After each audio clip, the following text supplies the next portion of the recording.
चलिए अब वक्त आ चुका है हमारे इस बुलेटिन के सबसे इंपॉर्टेंट सेगमेंट का। बात होगी न्यूज़पेपर की। अगर आप आज न्यूज़पेपर उठाएंगे, आप अगर फ्रंट पेज इसका देखेंगे, आपको हर फ्रंट पेज पर मुझे लगता है ये वाली खबर सबसे पहले होगी। कल इस बात का हम यहां पर जिक्र भी कर रहे थे, बीजेपी ने बैठक की, छत्तीसगढ़ और मध्य प्रदेश के उम्मीदवारों पर चर्चा हुई।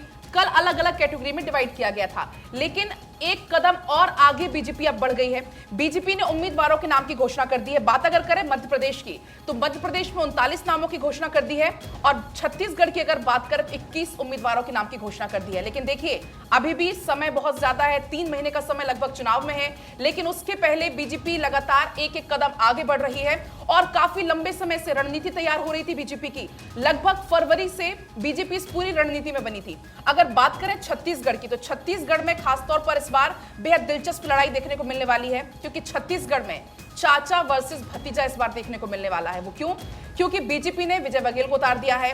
विजय बघेल और अब यहां पर चाचा भतीजे के बीच में साफ तौर पर अब देखने को जंग देखने को मिल सकती है। बिल्कुल आप सही कह रही हो। देखिए कि जैसा कि मेरी सहयोगी पलक भी जिक्र कर रही थी कि आपने ये भी बताया, चाचा और भतीजे की लड़ाई यहाँ पर लगातार देखने को मिल सकती है आगे, क्योंकि विजय बघेल को चुनावी रण में उतारा हुआ है और ऐसे में विजय बघेल ने भूपेश बघेल को हराया भी हुआ है। तो जाहिर तौर पर ये जंग और ज्यादा अब कड़ी होने वाली है और यहाँ पर कई नए चेहरों को भी जगह मिली है, महिलाओं को भी जगह मिली है और ऐसे में कुछ अनुभवियों को भी मौका मिला यहाँ पर। साक्षी बिल्कुल महिमा, और मेरे पास अगर मैं अखबार की बात करूं, दैनिक जागरण अखबार है, इसके भी फ्रंट पेज पर यही खबर छपी है। भाजपा से जुड़ी हुई, छत्तीसगढ़ और मध्य प्रदेश चुनावों से जुड़ी हुई। खासतौर पर बात तब आ जाती है जब हम देखते हैं कर्नाटक में किस तरीके से बीजेपी की हार हुई। कर्नाटक के हार के बाद बीजेपी बिल्कुल भी नहीं चाहती कि छत्तीसगढ़ और मध्य प्रदेश में वो छवि दोबारा से बनती हुई नजर आई, जिसके लिए अगर हम लिस्ट की बात करें, जो लिस्ट यहां पर बात की जा रही है कि पलक ने जिस तरीके से जिक्र किया गया कि भाजपा की मध्य प्रदेश में 39 और छत्तीसगढ़ में 21 प्रत्याशियों की घोषणा की गई है, उसमें महिलाओं को खासा जगह यहां पर दी गई है। 5 महिला प्रत्याशी यहां उतारे गए हैं और बड़ी संख्या में एससी और एसटी को भी यहां पर साधा गया है।